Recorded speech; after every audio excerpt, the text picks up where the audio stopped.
উচ্চ মাধ্যমিক থেকে শুরু করে মাস্টার্স কমপ্লিট করে এত টাকা খরচ, এত সময় ব্যয় করলেন লাইফের শুধু ভালো একটা চাকরি পাওয়ার আশায়। কিন্তু দিন শেষে দেখবেন কি, এই বাংলাদেশে না এত সহজে চাকরি পাওয়া যায় না। আপনি মাস্টার্স কমপ্লিট করছেন, আপনি ভালো ছাত্র, আপনি মেধাবী, কিন্তু এই মেধার কোনো দাম নেই বাংলাদেশে। সাধারণ মানুষের চাকরির এত সোজা নয় ভাই। মাস্টার্স কমপ্লিট করে আপনি ভালো একটা চাকরি পাবেন, 1 লক্ষ টাকা স্যালারি হবে আপনার, আপনার পরিবার পরিজন নিয়ে আপনি এনজয় করতে পারবেন। এই স্বপ্নটা না আপনারা দেখবেন না। এই স্বপ্ন আমি অনেক দেখেছি, কিন্তু আমি ব্যর্থ। যারা চাকরির বাজারে ঘুরে একবার তারাই বোঝে চাকরি পাওয়া যায় কতটা কষ্ট, কতটা টাফ। বিজনেস করব, ব্যবসা।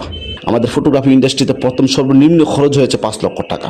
আজ আমরা 20 লক্ষ টাকার ইভেন্ট খরচ করে আমরা আজ এই পর্যায়ে এসেছি এবং মাস শেষে আমরা 1 লক্ষ টাকা ইনকাম করতে পারি এবং এটা আমাদের জন্য ইজিলি ব্যাপার, সহজ হয়ে গেছে। তো আমি মনে করি চাকরি বাজারে না দৌড়ে আপনারা বিজনেস করুন। সেটা যে কোনো বিজনেস হতে পারে। বিজনেস করে আপনার লাইফ কেরিয়ার দাঁড়িয়ে যাবে ইনশাল্লাহ। তাই চাকরির বাজার নয়, চাকরির বাজার আজ খুবই মন্দা।